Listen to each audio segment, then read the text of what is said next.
The views and opinions expressed in this program are those of the speakers and do not necessarily reflect the views or positions of any entities they represent. Furthermore, the views, opinions, and insinuations made by the hosts and the guests do not reflect those of the show, the organization, and the entirety of the university. The University of Santo Tomas is one of the premier academic institutions here in the Philippines when it comes to liberal arts education, as the Faculty of Arts and Letters was founded in 1896. It is the university's most diverse tertiary academic unit and home for 13 bachelor's degree programs, including our very own political science. Polsai Mag-ingay, the TPSF, along with the Office of the Vice President, brings to you its very first podcast, POLeisipan Career Path Podcast Series. Consisting of 4 episodes to be posted every week on our official Spotify channel, the podcast aims to aid Tomasians to find new sets of information that will enable them to unleash their full potential in the long run. So fasten your seatbelts, because we're about to ride and get to peek at different paths we can take in the future. You got that right, partner. And as always, hindi mawawala ang excitement for today's podcast. Kaya sana ready na kayo. A sneak peek lang for our listeners, the episodes will be tackling the program's prospective career fields such as public administration, international relations, law, and of course, the Academe.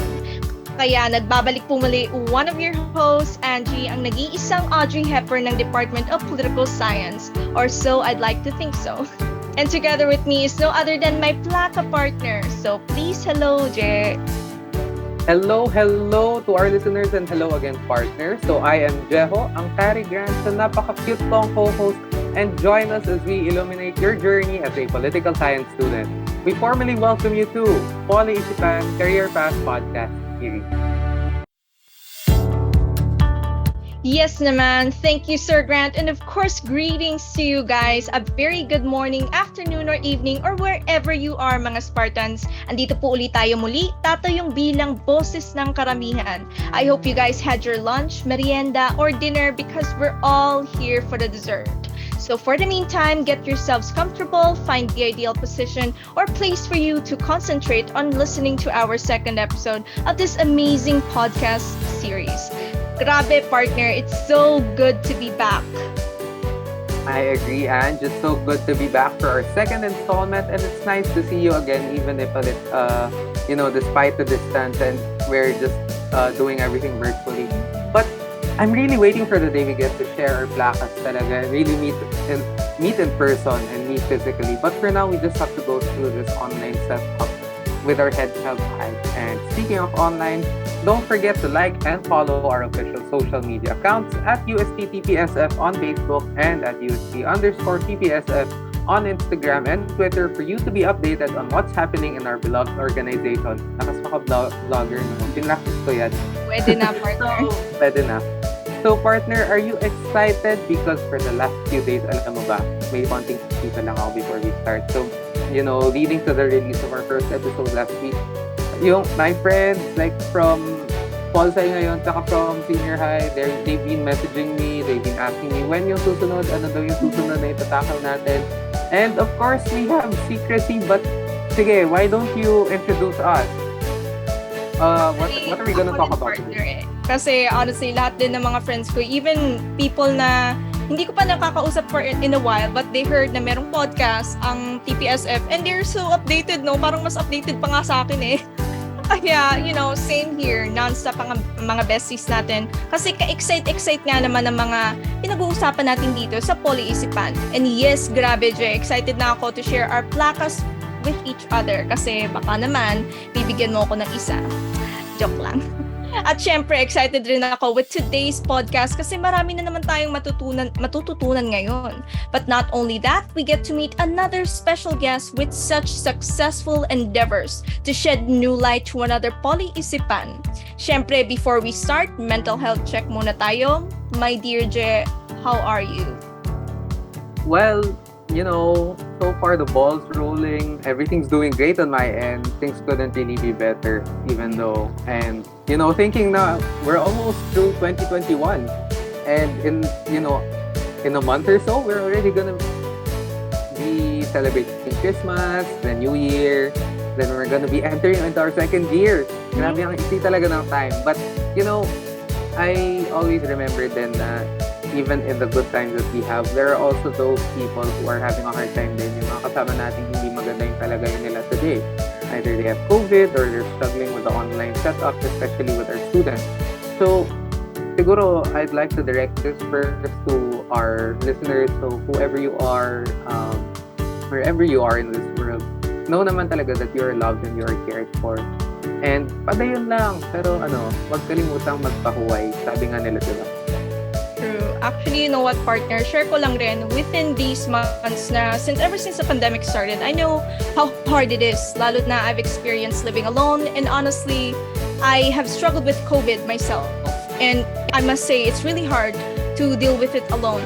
Kaya sa mga nag-iisa dyan, affected by the pandemic, kung meron man COVID ngayon or struggling with something else mentally, just remember that you're not alone. Kahit saan ka mapunta, kahit sino man makausap mo, they will always understand. Everyone will listen. Lalo na ngayon with, with our generation today, we're very open. Kaya you never know, isang malaking tulong na agad just to simply say hello and to say how are you. Kaya, again, don't ever forget that. Kaya, syempre, as for me, okay naman ako ngayon and excited sa episode natin for today. That's great to hear that you're alive and kicking, that everything's going well on your end. And without further ado, syempre, huwag na natin patagalin kasi I know that our listeners are very much, pumped up and ready to hear about what we're going to discuss today. So without further ado, ladies and gentlemen and our non-binary friends, to open our second episode, virtual drumroll, please, we will be entering the world of academics. So hey, bago tayo magsimula, short trivia muna tayo. And what better way to wake up but to get our blood flowing, di ba, Jeho? I agree very much, Ange. I was really a major historical when I was a kid, and I absolutely loved little trivias about this and that. I remember my parents would ask me, what's the name of this dinosaur? Sino yung supremo ng katipunan? Ganito, ganyan. I remember they would quiz me like that. So, I think I'm gonna be up to this challenge. So, what do you have in store, Ange? Take it away. Actually, ito na nga. For our POLeisipan number 1, how many students are currently studying political science in the university? Ano kaya sagot dito? Kasi our choices will be for letter A, 404. For letter B, 399. For letter C, 502. And lastly, for letter D, 423. Pwede bang may letter E? Oo naman, kasi Sumobra. special. So, taking into consideration we're the largest Catholic university in Asia, I think it will be around the 400 to 500 range. I doubt na we'll go below 400. Mga ganon. Somewhere between those numbers. Actually, medyo close na, partner. Pero syempre, ikaw pa rin ang pinaka-unique, no? Kaya, honestly, ang sagot natin ay letter A for 404. And marami-rami din tayong mga interesado sa field natin, partner. At nakakatuwa rin naman na by the time, nag-i-increase ang number. Ano? I agree, partner. And hopefully talaga na when we get to, hopefully by next year, face-to-face na, we get to meet those 404 people. We get to interact with them as well. Kasi I'm really excited na talaga to go back to the campus. But, syempre, hindi ako magpapahuli dyan. So, for our POLeisipan number 2, how many major subjects does a political science student need to take or pass their degree?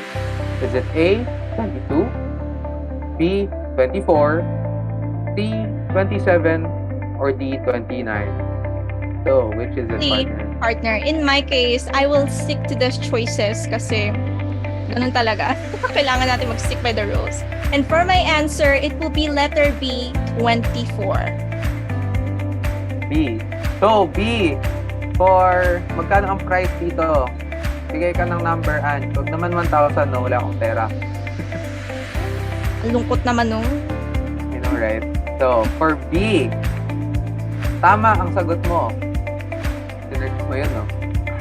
You probably searched it. But, there's a lot of majors talaga to take, partner. So, imagine, we're just first year. And we have a lot in store pa. Siguro, mga around 20 plus pa yung tatatang natin. Yeah. And I think it's going to be a long journey, but it really makes it more exciting, no? Kasi, we get to be exposed to different ideas, different stuff. And I'm really looking forward to those 24 major subjects that we'll be tackling. And ikaw, partner, what do you think? As for me naman, I'm both looking forward to it and then at the same time, medyo nagsasuffer na ako already. But then at the same time, I know everything will come at its pace and it will all be worth it.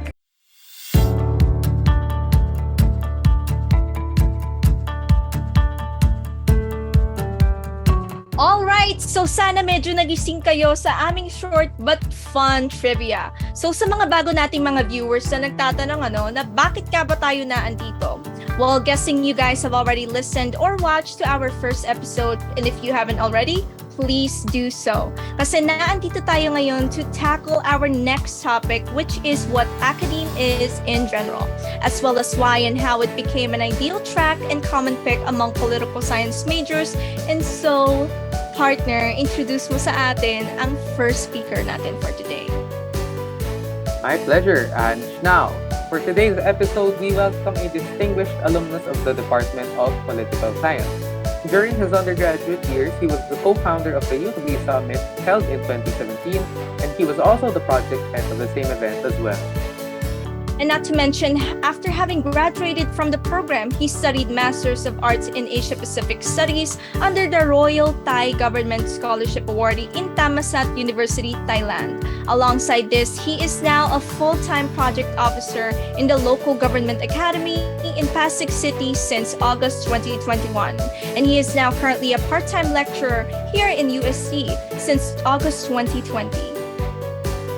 Magandang araw and welcome to POLeisipan, Mr. Marvin Renelle Rollo.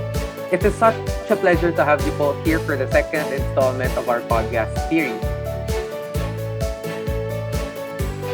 Okay, sige. Thank you very much, Angie and Jeho, sa ating event today. Thank you for the invitation. UST-PSF, specifically the Office of the Vice President. Actually, very excited ako sa ating discussion today at marami akong i-share sa inyo and I hope maraming matutunan ang ating mga viewers and listeners. Ayun. Thank you so much, sir. It's such an honor to have you here po and we're so excited as well to learn from you po. Kaya, again, for quite a while po, for our first question po, for quite a while, we've been curious about the world of academics as a future profession po. And given your experience, can you tell us more about the type of job that you do po and how you got started? And also, have you considered doing such a line of work when you were still studying political science? So ayun, like what you mentioned kanina sa introduction, I am currently a part-time instructor at the University of Santo Tomas Department of Political Science. I started teaching last year, 2020, months after I finished my graduate studies in Thammasat University, Thailand. And at the same time, I'm also working full-time sa Local Government Academy, one of the attached agencies of the Department of Interior and Local Government, as a project officer. So before I joined my current organizations, UST and LGA, pumasok muna ako sa graduate school and doon nagsimula lahat actually. So I entered graduate school in August 2018 at Thammasat University in Bangkok, Thailand with a degree of Master of Arts in Asia-Pacific Studies. So in my early years in college, hindi ko talaga kinoconsider na mag-graduate school, lalo na yung pagtuturo, di ba? Wala siya sa mga initial plans ko. And actually, yung plan ko talaga during my before entering college and during my early years in college is to enter law school eventually after undergraduate. Like, di ba, majority of my batchmates did and siguro majority of the PolSci students are really considering na mag-law school after PolSci. Pero nung dumating ako ng third year, medyo nagbago yung pananaw ko.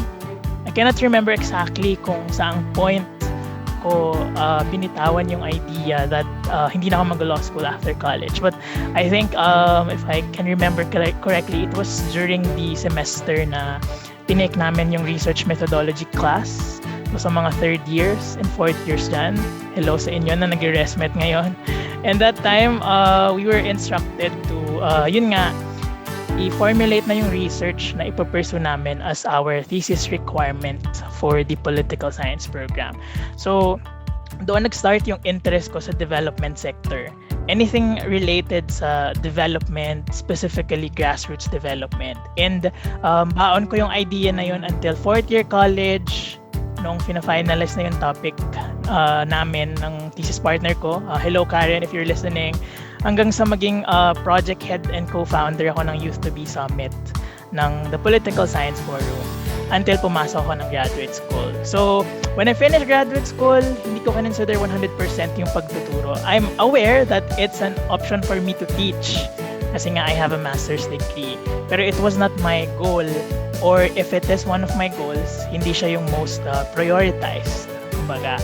So, nakonsider ko lang siya when I was asked by Sir Rigor and Sir Coro. Hello po sa mga dati kong professors na colleagues ko na po ngayon. If I can submit my application sa UST to teach. And ayun, thankfully, I got considered for the post. And ayun, I'm now teaching at UST for more than a year. That's nice, sir. So, thank you very much, sir, for that additional information on how you started. And siguro po, sir, as we move on, kasi yun nga, being a fellow political science major, we all know, syempre, I think it's already a given that political sciences helps you in your current profession as a lecturer in the academy. Pero, in what certain way po has it really molded you, or has it shaped your certain view on, let's say, yun nga, in the academe, the teaching, and how you handle your students, and how you handle the lectures themselves? And were there any advantages po ba or disadvantages sa pag-experience po ng particular field ng academe? Well, generally speaking naman, kapag na-earn mo yung bachelor's degree mo, that's already an accomplishment for you. Kasi you gain skills, knowledge, and experience to help you prepare for your career. Kahit ano pa yan, and also in life overall, di ba? So that's the same narrative naman sa lahat. And in my case, the political science program of UST really helped me in many ways sa current professions ko, both teaching and working for the national government. I see po. So, ayun. Actually, sir, alam, there was a part in my life when I thought na okay, after, kasi po I plan hopefully after POLsci to enter law school. So I was thinking, why not magturo ako after mag-law instead of, taking the traditional route na magpa-practice ng law or parang ganun po. So sa tingin niyo po ba it's worth it na mag-pursue ako and also let's say our other colleagues and other students to pursue the field of the academe? Yes po ba or no? And are there certain opportunities na nakakabit sa field ng academics, or are there any certain things that make academics stand out in general? Yes, definitely. Because if you really want to focus in one advocacy or a cause or research scope, then academe is one of the best choices for you. Kasi when you work in the academe, you have the freedom to determine kung ano yung research or cause or advocacy na gusto mong i-cover or i-pursue.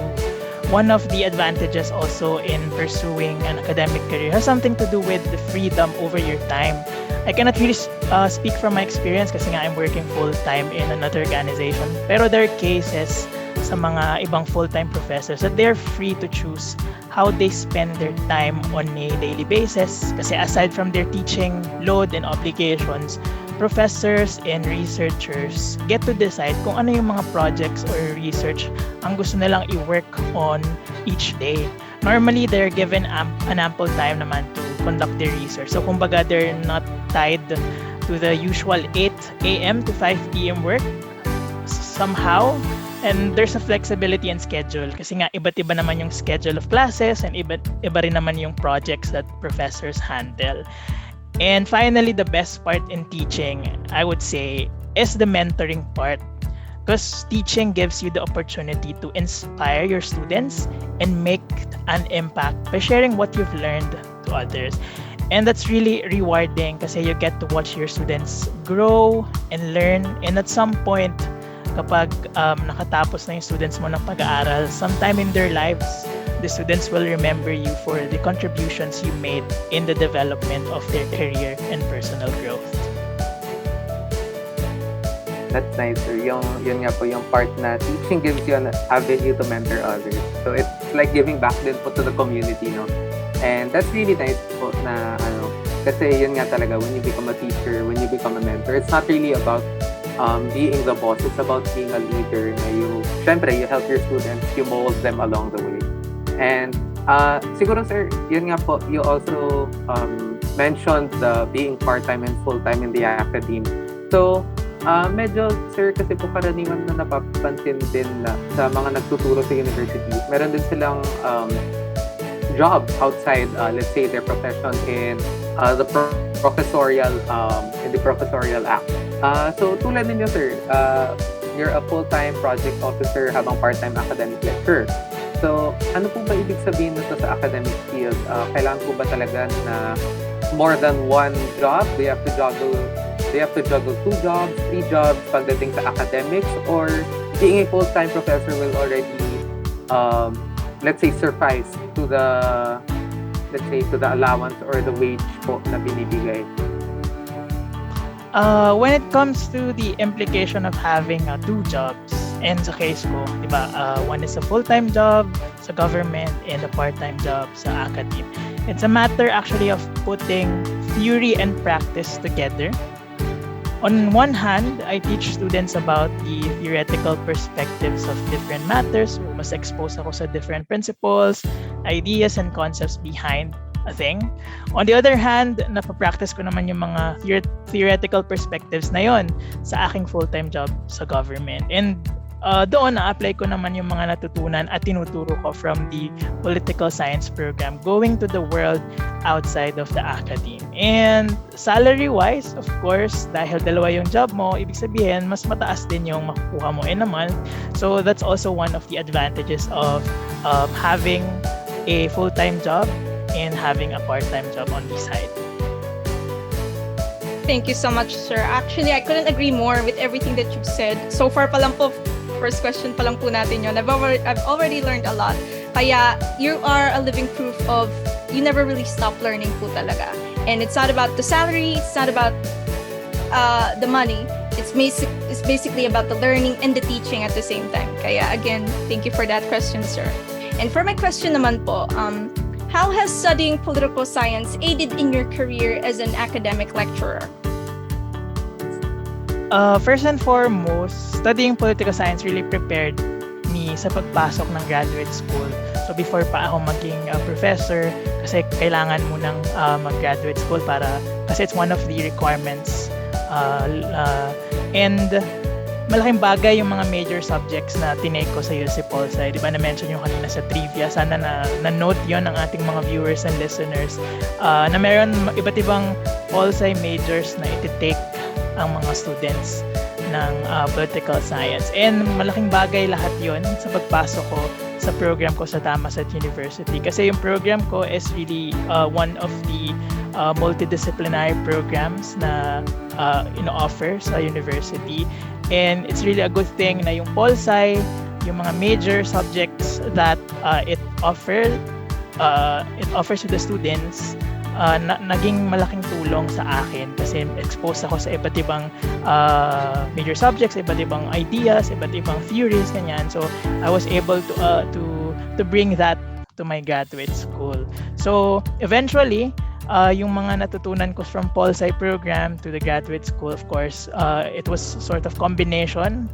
Ayan, apply ko siya sa aking pagtuturo as an academic lecturer sa UST. At dahil nga daw po na political science po, as you mentioned earlier, is your undergraduate course, ibig sabihin po ba nito ay pwede ka po magturo ng ilang subjects na related po sa political science, and of course, pwede rin daw po bang magturo ng iba't ibang subjects other than that? In my case, I teach both minor and major courses. So yung minor courses sa iba't ibang colleges, institutes sa UST. And yung major courses, of course, sa political science program. So yung mga minor course na tinuturo ko, particularly yung the contemporary world, I guess na-take nyo siya nung first year. I actually very much related sa political science program. So yung mga foundational concepts ng different global issues discussed dun sa course na yun ay galing sa discipline ng POLSci. So it's an advantage for me na I took POLSci and eventually teach the contemporary world na course. If ever naman you'll teach a major subject, then mas okay yun kasi di ba ang dami nating major subjects, so kung ano mang mapuntang load sa'yo, you have an idea already kasi you took it in college. And in my case, I'm currently teaching, or I taught international political economy courses last year, and I think next year as well. And nung college, tinake ko na rin siya, and hindi na bago sa akin yung idea ng IPE. Even in my graduate school, I took international economics courses. So POLSci as a discipline is so complex and far-reaching. It has cross-disciplinary connections with other disciplines in my various fields and subfields of study within the political science, diba? So, regardless of the subjects na ituturo mo as a professor, equipped and prepared ka na with knowledge to share to your students, thanks to the complexity of political science. Thank you so much, sir. And for our audience dyan, I hope you really are taking notes about this kasi malaking tulong po ito. Anyways, for our next question, ano po ba yung mga iba't ibang factors na naka-impluwensya po sa inyo para po mag-pursue ng career sa academe kumpara po sa ibang career path, considering po na political science graduate po kayo and nag-pursue po ng academe? Nung college, ang pinaka-pressure talaga sa akin noon is yung mga classmates ko naglo-law school or maglo-law school. And ako, since na-conclude ko na sa sarili ko na okay, hindi ako mag-law school. So, medyo lost ako ng siguro mga 2 months, 3 months, ganyan. Kung saan ba ako pupunta after POLSci, after college, after graduation. Kasi nga, siguro 60% of my batchmates went to law school after graduation. So ako, I'm not really sure saan ba ako pupunta. And isang malaking factor yun, yung pressure ba na saan ba ako pupunta. So napag-decidean ko na what if pumunta ka ng graduate school, ganyan, instead of diretso sa pag-work. Kasi I almost went to unemployment from a company, pero hindi ko siya pinursue kasi parang feeling ko hindi pa ako ready sa field of work. So, kaya ako nag-graduate school. So, malaking factor sa akin yung pressure, di ba? At the same time, it's also a way for me yung pag-enter ng graduate school to develop more yung mga natutunan ko sa college kasi I think na hindi pa siya enough. So, ayun, for self-development, kaya rin ako nag-grad school. And eventually, napunta naman ako sa academic field. Thank you so much, sir.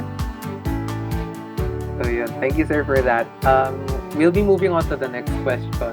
And siguro this is already a question which is not a stranger to us anymore in the political science. So, as a political science student and political science graduate, to be exact, other people from other programs may perceive our major or our program to be a pre-law course only. So, ayun po, yun nga, yung mga preconceived notions na, okay, POLSci ka, so maglo-law ka na after nyan. We always get that a lot from relatives, from friends, even from professors sometimes. They usually ask us, I think this is not a stranger then for me and Ange na, let's say for example, may introduction sa class, ano kukunin mo after ng POLSci? Siguro mga half of the class, more than half of the class will say, gusto ko pong mag-law afterwards. And then only a few would say, I would do Academe or I would take my graduate studies, stuff like that. So, being that, or with that in mind, ano po yung opinion ninyo, Sir Marvin, regarding this preconceived notion na POLSci is yun nga, alongside Legma, just another, quote-unquote, just another pre-law course? It's actually common na we hear people assuming na if we enter political science, automatically diretso na tayo law school. Or kapag nag-POLSci ka, you're already in your pre-law course. So, actually, that's a common misconception. And that's not the case sa political science program of UST. Kasi yung program natin sa UST, hindi siya designed primarily as a preparatory course for law. Compared sa ibang pol-sci programs ng ibang universities, meron silang mga introductory to law na courses. Pero sa pol-sci, hindi siya designed as a pre-law course. And citing what my professors told us back then, na lahat naman ng undergraduate programs can be a pre-law course. So, yung political science can be one of them. Totoo po yan, sir. If I remember, there's this lawyer, nag-nursing? Nag-nursing ba yun or nag-medicine? And ayun, I specifically remember I have this friend who's in my blockmate who's in political science as well, pero gusto niya mag-med. So, it's this, I guess, an amalgamation talaga of certain ideologies. Tsaka yun nga, yes, it will prove beneficial then when you enter law school, pero kahit pa paano din, we get to explore something else aside from law, especially in our major na we don't just tap into the law, but we explore what makes it a law. Parang ganun po. So, siguro, another follow-up din, for someone po with experience, ano po ba talaga yung mga possible professions na pwede i-pursue in this path? Not just the academe, or let's say po yun, if someone were to want to do their graduate school, whether nationally or internationally, what can we expect po? Or what can we expect from this path that we hope to take? Just like what this project really aims to bring to the students, di ba? Yung i-open tayo sa ideas kung saan ba pwedeng pumasok ang mga students after graduation. So, just like yung episode 1, di ba? Public administration, that could be one of the choices for you. You can work for the government. And for my part, Academe, di ba? You can enter graduate school and eventually be a researcher, be a professor, a lecturer, and for others, meron ding gustong mag-law. So that's also an option. Siguro most of our political science siguro classmates, batchmates, and kasama sa programa ay gusto mag-law. And okay naman yun, of course. That's one of the best options then to take. And meron tayong mga subjects actually sa pol-sci that could be beneficial if you enter sa law school. You can also enter the development sector. For example, hindi lang siya particularly yung mga government agencies, but some non-governmental organizations here in the Philippines and abroad. So, in that way, you can practice your advocacies, your causes, mapabilang sa mga agencies, organizations that has values na aligned sa'yo. And lastly, international relations. So you can also be part of, for example, mga agencies working in different countries. So more on international development cooperation, ganyan. So actually maraming fields to discover after college. Thank you, sir. So for our next question naman po, it's actually my favorite and most exciting na question na gusto ko itanong po sa inyo is, meron pong isang misconception na even I have heard from my friends po na they feel like as if sobrang necessary na mag-join ng orgs and to be a student leader in order to say na para maging ganito ako, para ma-pursue po nila yung career na gusto nila. They feel like as if they have to prove something first before they go to that path, and I really disagree with that. So, in order to feel qualified to pursue a career in the field of academe, you must become a student leader and immerse yourself in diverse organizational works as a prerequisite. And for us who aspire to be student leaders, like myself po and Jeho, I've always believed po that you can be qualified even if you haven't become a student leader. And if you are, it's really just a bonus. Kaya, with your experience po, sir, we would like to ask, syempre, do you really think that being a student leader is actually necessary to be considered qualified? It's true na it may not be a prerequisite sa ating mga endeavors after college, but being a student leader is actually advantageous for you if you pursue any profession after college. Kasi 'di ba, if you are a student leader, basically you're involved in a certain cause, advocacy, or organization. Kumbaga, mga work, malaking tulong yan sa pag-develop ng growth mo, skills-wise, knowledge-wise. And aside from learning inside the classroom or from the classes you take in your program sa POLSI, you also get to learn from others. Kasi many of the activities offered by different student organizations help you extend the formal knowledge you learned in school to the outside world kahit nasa college ka pa lang. And that's a good preparation talaga for you once you finish your undergraduate studies. Agreed. So, for our follow-up question naman po, sir, are there any tips that you can recommend to a political science student po na planong mag-enter the field of academe pagkatapos po ng political science program? The first part talaga is to figure out kung anong profession ang gusto mong i-take after college. You discover yourself. It really sounds cliche, but yun naman talaga. Doon nagsisimula lahat. I would like to cite a term called flow, first coined by Dr. Maheli Csikszentmihalyi. Basically, it's a concept describing those moments when you're completely absorbed in a challenging but doable task. So that's really the first step or the tip that I can give you. Find your flow. Hanapin nyo yung flow nyo. Ano ba yung mga bagay na you love to do even if you work non-stop, you won't get tired, you don't really get easily exhausted even if it's challenging kasi you love what you're doing. Ano ba yung mga bagay that you're passionate about, doing what you love without expecting anything in return, being lost in the moment because of your passion.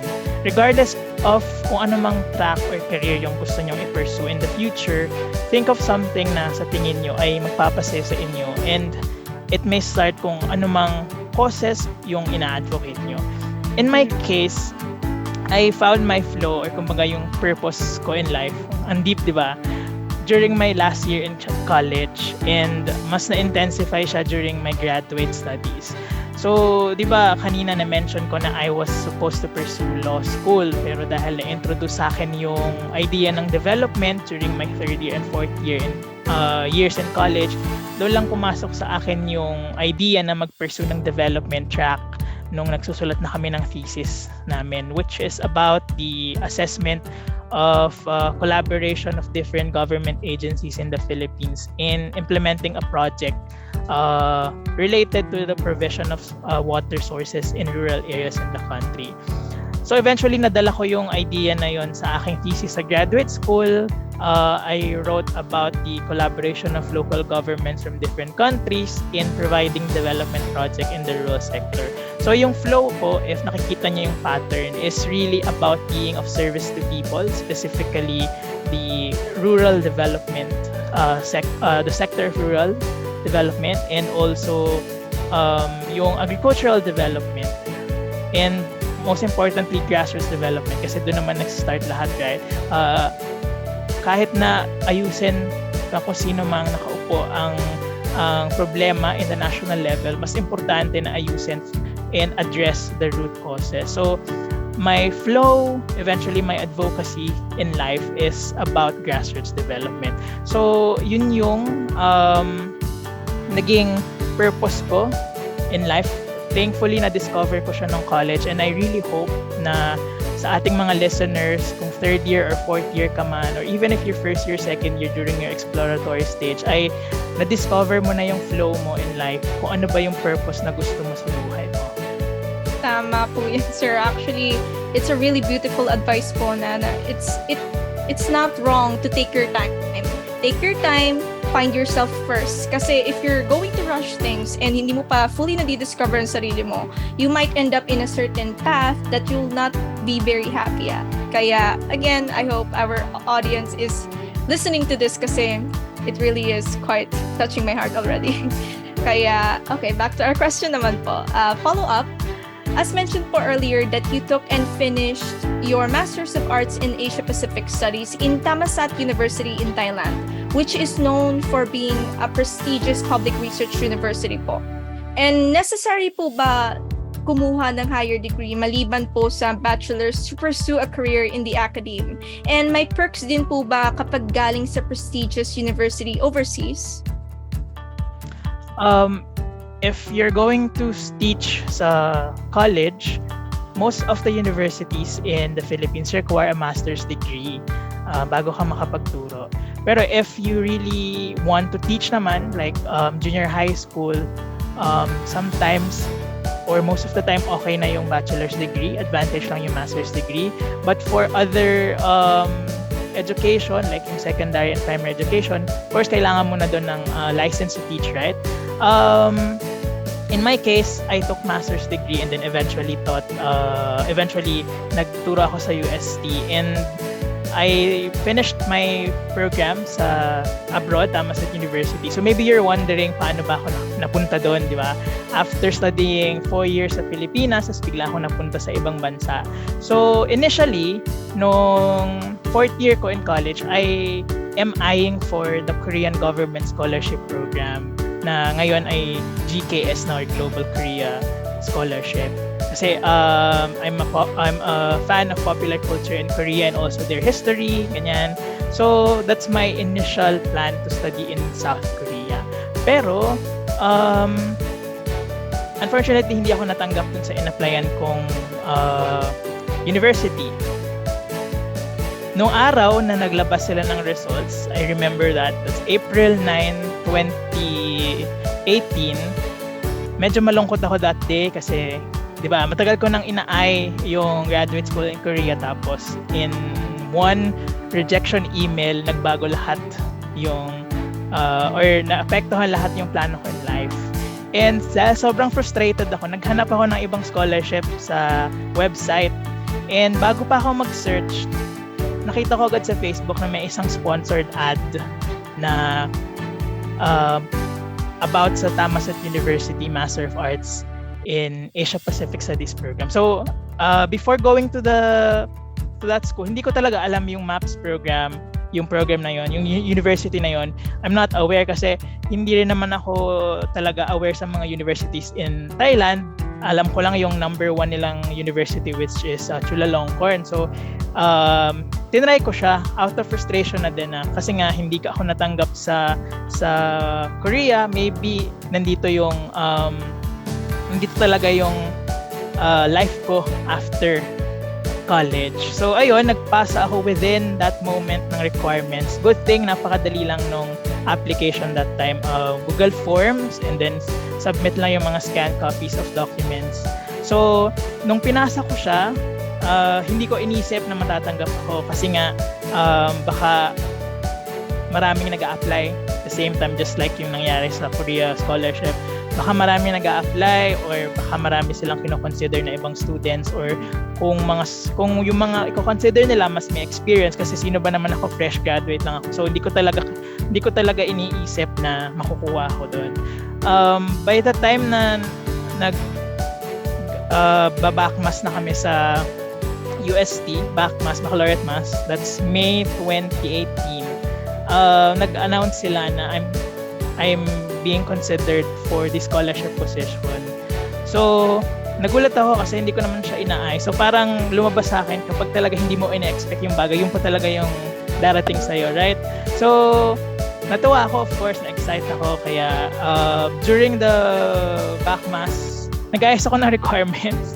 Dala-dala ko yung mga papers ko, papapirma ako kay Ma'am Zen, hello po Ma'am Zen, tapos papapirma ako kay Sir Goro, ganyan, for recommendation letters, ganyan. So, knowing na hindi naman 100% na makukuha ako dun sa program kahit na nominated ako for scholarship, of course, tinry ko pa rin siya.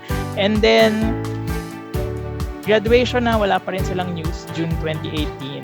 Tapos, naging July 2018 na. Last week of July, doon ko lang na-receive yung news na nakapasa ako for the nomination. Then, eventually, pupunta na ako ng Thailand to study for full scholarship granted by the government. So ayun, nakakatuwa from my part na hindi ko in-expect na makukuha ko dito. Hindi ko siya goal or hindi ko siya inay or hindi ko siya pinagplanuhan at all, pero doon ako napunta. And actually masaya yung experience when it comes to studying abroad. And kung i-compare siya sa grad school in the Philippines, kapag nag-aral ka sa abroad, full-time kasi yung graduate school mo, meaning lahat ng araw ng pasok mo ay may classes, hindi lang ka nagbabasa ng research, nagbabasa ng journals, ganyan. Since full-time siya, araw-araw ka may class, and fix lang yung time mo. In my case, yung program namin, 18 months lang siya, so 1.5 years. I have to finish everything from all the courses, tapos thesis writing, presentation, and ganyan. So 18 months siya. Compared sa Philippines, may most of the programs, graduate school programs in the Philippines are flexible kasi karamihan ng mga nag-graduate school dito sa atin ay mga nagtatrabaho din. So, yung iba nag-grad school sila during the weekend or sa gabi. So, designed yung graduate school program sa Pilipinas for most yung mga working people kasi para pagsabayin nila yung pag-aaral at saka pagtatrabaho. Pero if ever sa ating mga listeners and viewers, if you're interested to study abroad, as early as let's say graduate ka na next year, dapat ngayon pa lang naghahanap ka na ng options for you to enter graduate school, yung mga fourth year natin. So ngayon pa lang maglista ka na ng mga countries that gusto mong puntahan or mag-aral. Kasi yun din yung perks eh. If you're studying abroad, makakapag-travel ka.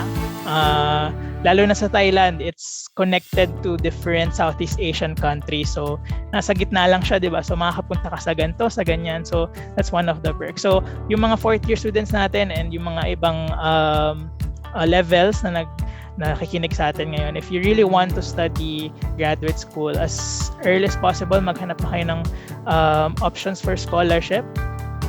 Any schools na gusto nyong puntahan after graduation. So, ayun, kung gusto nyo mag-apply sa aming school sa Damaset University, you can message me anytime and I'll provide details sa inyo. Thank you so much for that, sir. What a great opportunity.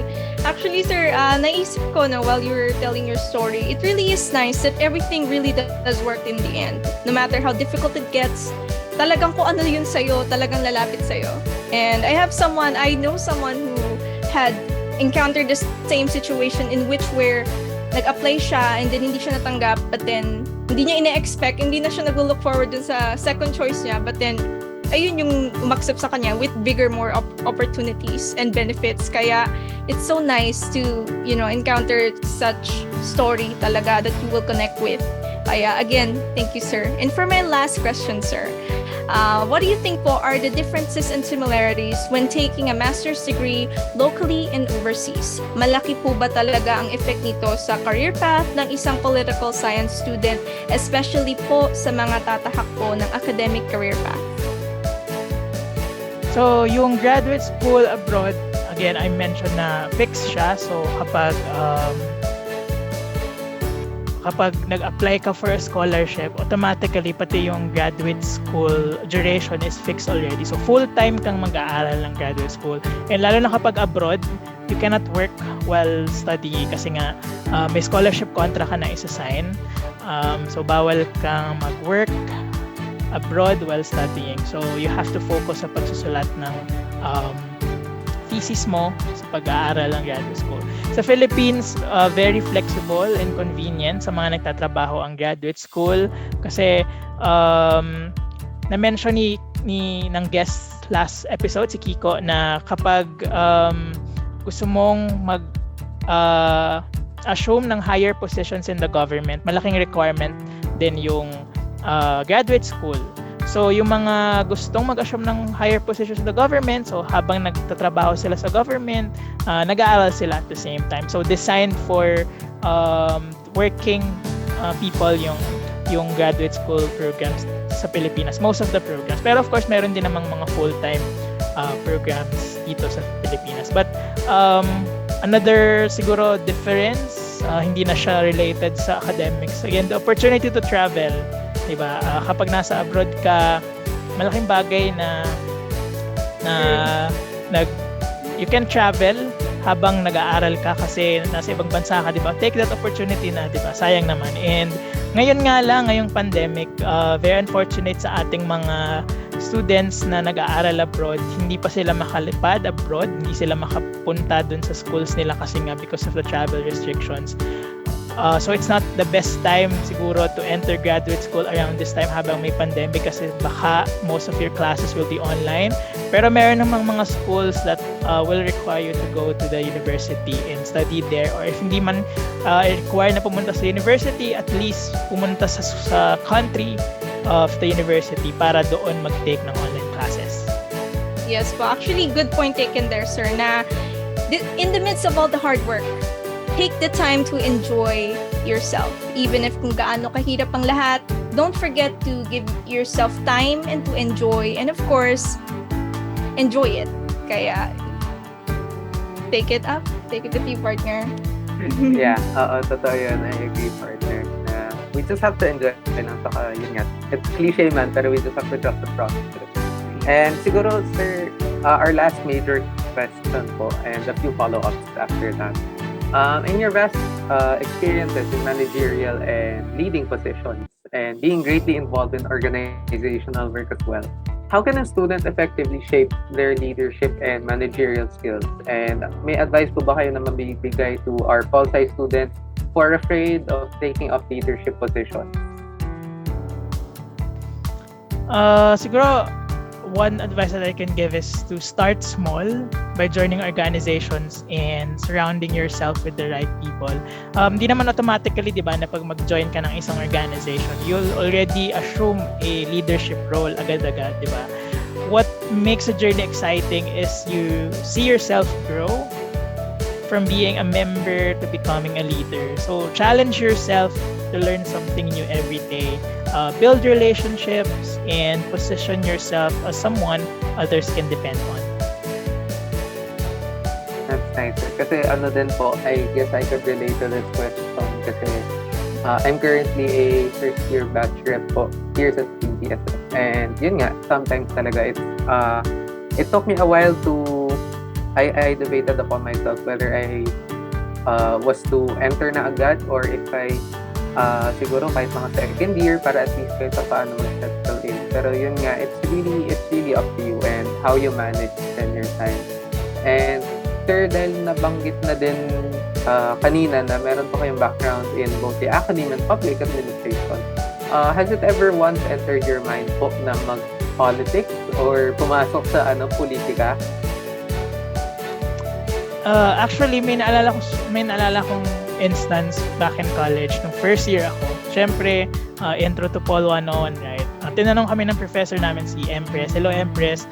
Kung ano ba yung gusto naming maging role or ano ba yung gusto naming pursue na profession after college, or if hindi man right after college, in the long run, di ba? And I mentioned gusto ko maging presidente ng Pilipinas. So, napaka-ambitious ko naman during first year.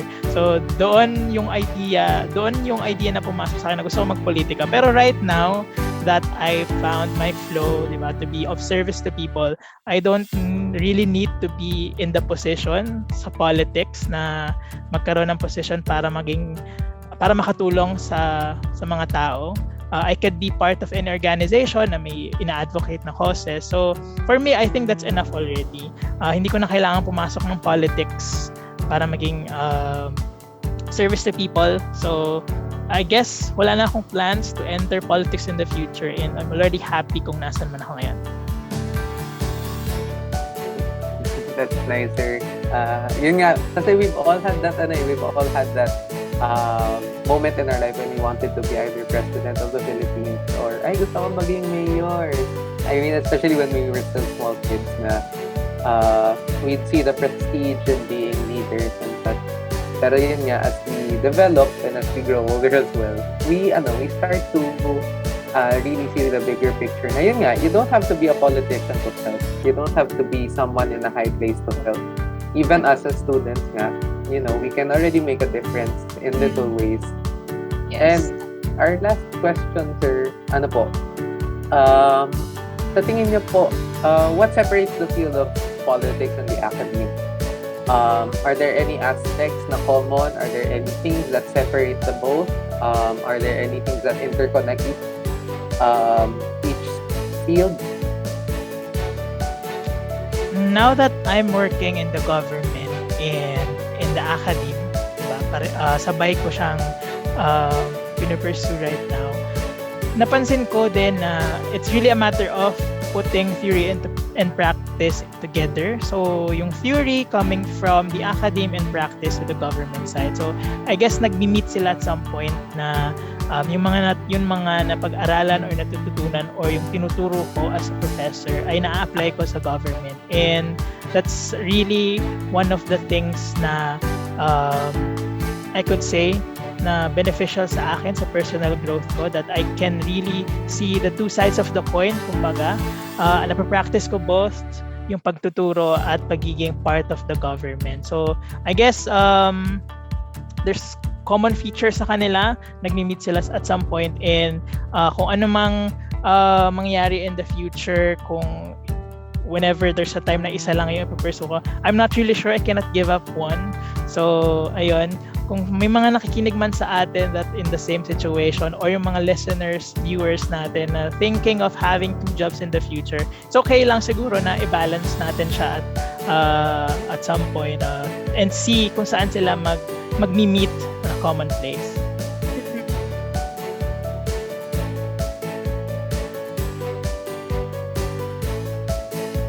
Again, thank you so much po, Sir Marvin. And ang sabi nga po nila, walang masamang mangarap. Miski gaano pa kataas yan, as long as you would do hard work, pour into all of your passion sa iisang bagay or maybe more, kayang-kaya yan. The options are limitless nga. Sabi nga po nila. At sa isa pa po is, dadating po ang lahat sa tamang panahon.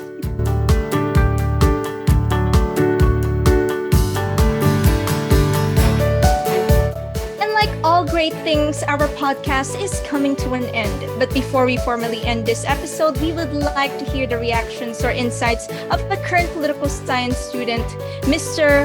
Jose Roy de Masway and Richard Jonathan Rial, towards the field of the academe. I guess I'll go first na. For me, it was a very enlightening experience yung talk ni Sir, kasi na-discover ko na universal pala yung experience natin in figuring out our career and future plans, na hindi pala siya ako lang or hindi lang pala siya singular experience, pero lahat pala tayong college students eventually will go through this struggle. Pero I think isa din sa mga great na sinabi during the talk is yung pag-enjoy ng college life natin and focus on learning and improving yourself. And sobrang importante dito for me yung pag-join and pag-participate sa mga organizations, and hindi naman lang POLSI, maraming organizations in UST na I think students and other POLSI students can also join. And also yung importance ng thesis topic and research, I can resonate really well with this because eventually ako din nahanap ko rin yung interest ko through my finding my research topic. So kayo mga students din, as a fourth year, na-advise ko kayo na pag-isipan yung mabuti yung pipiliin yung research topic, and magiging malaki yung impact nun sa inyo eventually. And lastly, siguro yung isang impactful din na nasabi ni Sir, yung we can create impact or a positive impact on the country without being politicians. Parang may ahalin tulad ko siya sa pagsali ng isang work.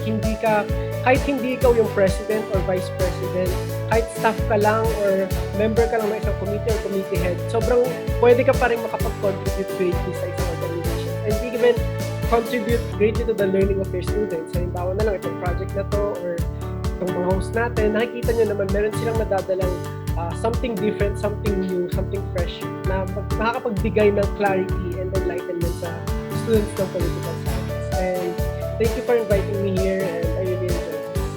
So glad to hear that, Roy. Thank you so much. So I guess it's my turn, no? So, una sa lahat, gusto kong batiin si Mao, ang ating Vice President sa TPSF. Congratulations dahil dito sa iyong POLeisipan. Nakita ko nung training natin at nung ating meeting de avance kung paano mo i-defend itong platform. So, para naman sa discussion, sa reaction ko sa discussion ni Sir Marvin, para sa akin masasabi ko siyang very relatable. Kasi, nagulat ako kanina eh. Yung mga experience na sinabi ni Sir nung tinatahak niya ang kanyang college life ay parehong-pareho sa akin. Nung una kasi talaga, pinasok ko political science para magsilbing isang pre-law course. Pero as time passed by, nagkaroon tayo ng change of heart. Kasi nadidiscover mo na political science is not just a pre-law course. In fact, mas under siya ng philosophy na isa pang hilig ko. Kaya naman, mas natuwa ako na, hindi lang pala ganito yung course na tinatahak ko. Though, ang law, hindi naman naaalis sa options ko. Pero, ang nakatutuwa dito ay nadagdagan pa yung iba pang options na bala kong tahakin sa future, katulad ng pagpasok sa government offices like DILG, kasi na-inspired din ako sa aming professor na si Mr. Charles Anthony Vega. Kasalukuyan siya ngayon nagtatrabaho sa DILG at sinishare niya sa amin yung kanyang mga experiences sa kanyang pagtatrabaho doon. Isa pang kinatuwa ko dito ay yung sinabi rin ni Sir, katulad nung nabanggit ni Jose Roy, na kaya mong gumawa ng impact sa isang lipunan kahit hindi ka sumasabak sa eleksyon o namumulitika. Bakit? Gusto ko i-share dito yung pagpasok ko sa policy board. Hi, go batch rep. Deho. So, sa policy board kasi gumagawa kami ng resolutions, no? Sino mag-aakala na yung mga resolutions ng your simple document ay makagagawa ng pagbabago sa iyong environment na kinabibilangan. So, in that way, nung gumagawa ako isang beses ng reson, natutuwa ako. Hindi ko alam kung bakit. Siguro dahil na-apply ko doon yung mga natutunan ko at yung benefit na makukuha ng aking mga kamag-aral sa gagawin natin. At syempre, ito nga, yung pinaka-topic natin yung Academe. No? Nakatutuwang isipin ng political science hindi lamang puro batas o mga pamumulitika lamang, pati na rin sa pagtuturo. Kasi sa pagtuturo ng political science, as a political science graduate, hindi lang sharing ng mga topic na natutunan mo yun eh. Kasi sa political science course, lalo na dito sa UST, tinetrain kayo, para sa akin tinetrain kayo para mag-isip under pressure. At bilang isang guro, napapansin ko to sa mga professors namin, bilang isang guro, subject ka rin ng criticisms ng students mo. Diba? So kapag halimbawa kinwestiyon ka ng isang estudyante mo, dapat may sagot ka kaagad. Okay? At syempre, yung mga sagot mo dapat maayos at may point. Kasi as under ng social science, ang ating mga may bibigay lamang ay chances or probabilities. At syempre, nakadepende rin dapat sa context yung mga isasagot mo. Sa madaling salita, yung mga isasagot mo, pwedeng ma-debunk anytime. Okay? Kaya naman, Mr. Marvin, maraming salamat sa iyong mga i-share, no? Talaga namang nakapangmumulat ng mata ang inyong mga ideas na ibinigay sa akin. Yun lang po. Maraming salamat. Thank you so much, Richard. And thank you so much, Roy, kasi talagang napakahusay na mga sinabi ninyo. And I know na malaking impact na ito just by this podcast itself, malaking impact na to sa ating mga fellow political science students, and not even just political science students, pero just merely students. Madaming matututunan with this subject and this podcast. Kaya again, thank you so much, Sir Marvin. Thank you, Roy. Thank you, Richard. And thank you to everyone who watched. And sana nag-take down notes kayo kasi just remember, this will all come to a very great benefit, lalo na with your future.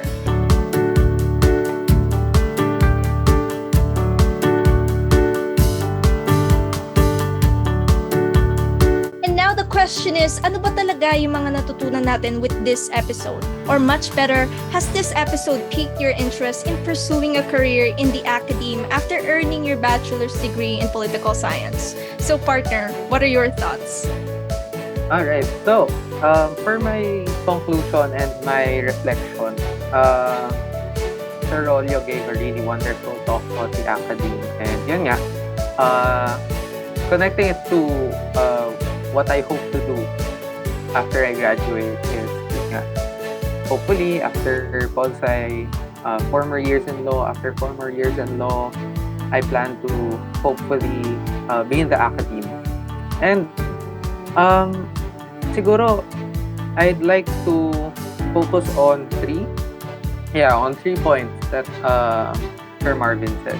The first one is that teaching gives you an avenue to mentor others. So yun nga, parang it's really giving back to the community where you came from, what you've learned, what you've done. It's all really giving back. It's a way of thanking the people who have taught you and the people who soon you will be teaching. And then number 2 is that Pol-Sci is really complex and far-reaching. We can't contain, I remember what my Pol 3 to 11 prof said, we cannot contain any ideologies, any practices, any beliefs into a single definition. If you remember, Anne, sa mga readings natin sa major subject natin, napakadaming definitions eh. The writers don't really focus on one single thing. Let's say, for example, this ideology is this, period. Hindi, it's not usually like that eh. This ideology, according to this writer, is like this. Yeah. The other writer on the other hand says the contrary. So it's really parang nagbabatuhan. Kumbaga, it's madaming branches, ano? Yeah, very much. We have a lot of branches, and it's like this melting pot of ideology.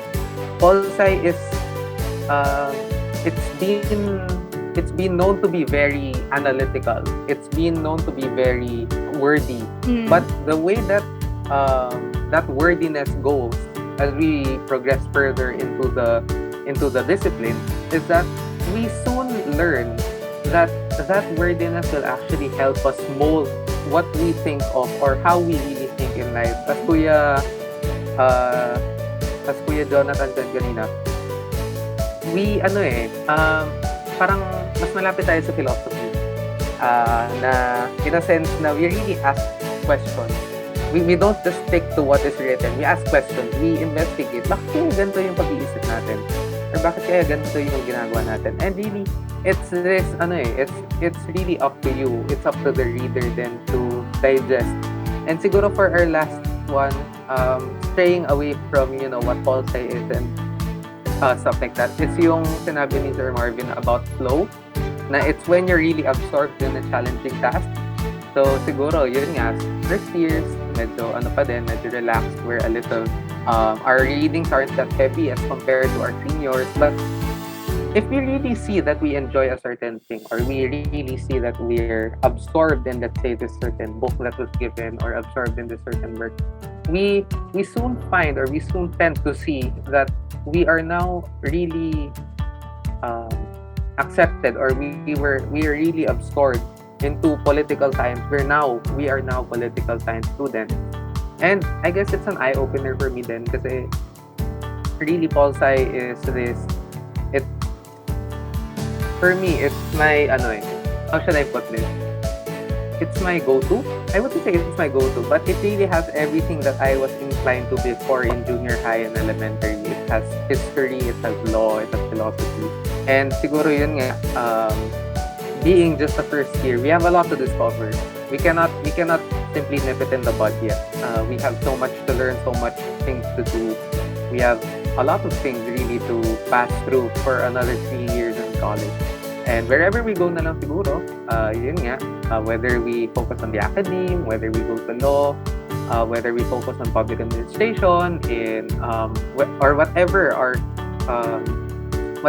hearts want, or whatever our minds want to pursue. Siguro that's where we go to. We find our flow. We go back to our reasons why we pursue political science and why we let ourselves be absorbed in something this challenging. Tapos maka-lecturer, no? Sabi partner, honestly, I'm thinking about paano ko ba papatungan to? Charot. Pero you know what? The beauty of political science, no, it continuously progresses. It never stays the same, Kaya to me, that's the same reason why I love political science, or why I took it in the first place. Kasi I know that it doesn't just stick with what it says on a piece of paper. Like kumbaga, it continues on, madami laging pagbabago, madaming kailangan mo i-analyze, and not just from that, it's also, again, it gets philosophical at times. You really have to put your brain in there, and it really makes you think, Kaya, as we've gathered by now, I'm sure that marami talagang benefits and job opportunities in this particular field. And the thing is, it's just that it is truly limitless. Maraming iniisip na just because you take one course, you think kung ano lang yung pasok dun sa course na yun, they think that's the only career that they're ever gonna get. But that's not true. Our course in college doesn't necessarily mean that it's your only path na wala ng iba. Ito yung tinake mo, this is what you get, this is the only choices of career that you have. No, it is only a benefit that you can take, that this is what I learned. But you never truly stop learning after college. You learn after you end with college. And that's why we end up with certain careers. And like Sir Marvin and our past guests, they have certain careers talaga that even if it's not even connected sa political science, as long as madami kang natututunan throughout the process of you learning. And not only learning, you're also teaching. Kaya that's the beauty of it. Kaya, working in the Academe, it enables you to communicate effectively, develop a strong foundation in the field of expertise, and collaborate with, while also acting in leadership capacities. Kaya, a career in the Academe really just offers a wealth of intriguing opportunities and plenty of possibility for progress. That's very important, progress. And like Sir Marvin mentioned earlier, it is important that you know your flow. Because if you have no idea what you really want, you're really going to end up in a maze-like situation and you would have a hard time trying to get out of it. Kaya it's better to know yourself first, discover yourself first, before you even get to the path where you think, madi-disappoint ka lang na bakit hindi ito yung nakuha ko. The very thing that you need to focus on and the very thing that you need to learn before is yourself. That's a priority. And again, whatever academic career that you choose, maintain a high level of motivation to accomplish your goals, perform professionally, at syempre naman, have fun along the way.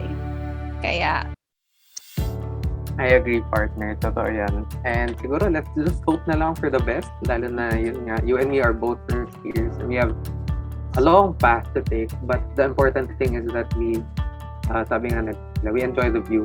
Or that we pero remember, partner, even if we're just freshmen right now, ang dami na natin natututunan. Madami na agad opportunities. Like this podcast. I never would have expected in the first day na magiging host ako in several TPSF events. I never really thought that. I haven't even auditioned and yet here I am. Kapag tama talaga sa'yo it will come to you. Kaya, it's a really beautiful process. That's true. So, besides from what you said, partner, not only that, pero syempre, ang daming questions ang nasagot ng speaker natin. And for sure, everything has eased all of your anticipation. Kaya, we hope that this will be useful not only to our graduating political science students, but also to our undergraduates, who intend to pursue the field of academe as a career in the near future. Kaya remember, like I said earlier, and like what Sir Marvin said, whatever path you end up with, everything will set its place. Sabi nga nila, sa tamang panahon.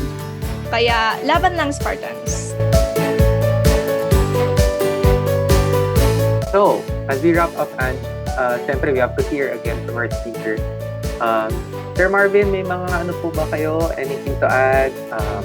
Any siguro insights along the way? Kasi it's really been an honor talking to you, and yun nga, an exchange of ideas. You get the ball rolling, you get the flow going.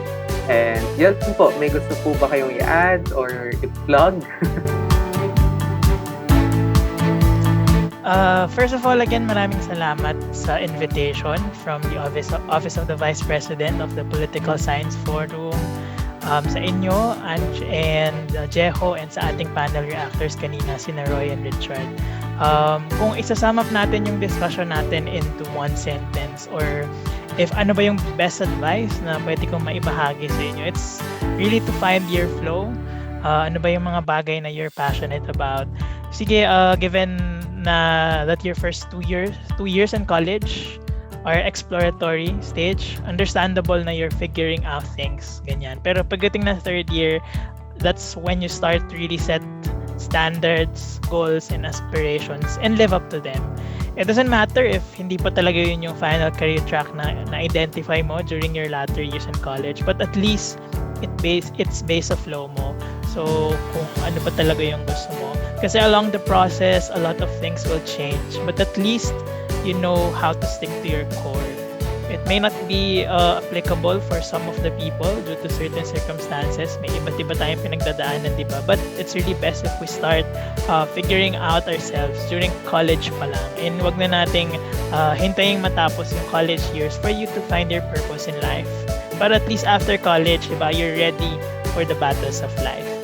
So if you have any interest in a specific field sa political science program, start exploring as early as possible. And it could be through your thesis topic, right? Para sa ating mga third year and fourth year students. Na-mention kanina ni Roy na choose a research topic na sa tingin mo ay magiging beneficial to you after college, or something na ina-advocate mo, o a certain cause na malapit sa puso mo. Or if you're in the moment na ginagawa mo yon, na hindi ka mapapagod. Eventually, kapag nahanap mo na yung flow mo, things will eventually follow. Also, another tip, join TPSF or other organizations both inside and outside UST. It will develop your leadership skills and will be beneficial to you once you enter the real world after college. And finally, for those who want to pursue the academic and research field, prepare for another series of reading and writing. That's one part. And yung pinaka-rewarding, look forward to the part where you get to inspire students and be one of their sources of hope and drive in creating an impact for the world. So again, maraming salamat sa mga ating tagapakinig.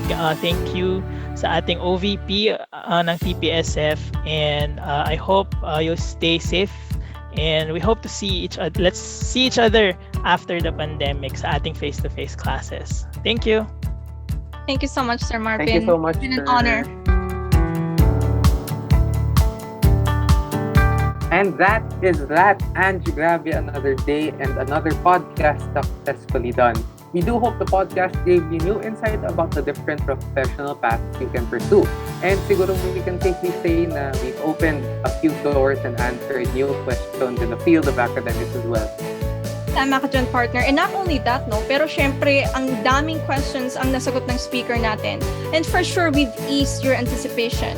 And we hope that this will serve as useful not only to our graduating political students, but also to our undergraduates who intend to pursue the field of academe as a career in the near future. So remember, whatever path you end up with, everything will set its place. Sabi nga nila, sa tamang panahon. Kaya laban lang, Spartans. And once again, napakaraming thank you.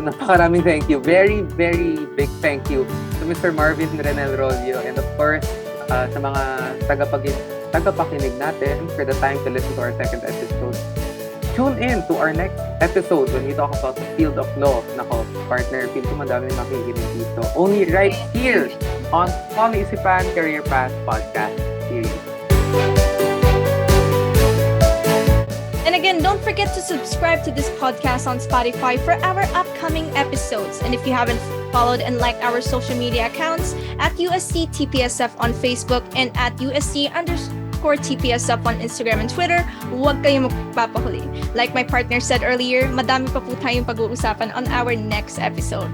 And I hope we've untangled yet another POLeisipan inside of your head. At sa susunod muli, mga Spartans, see you! Thank you again, guys. Stay safe, get vaccinated, and don't forget to register to vote. Bye!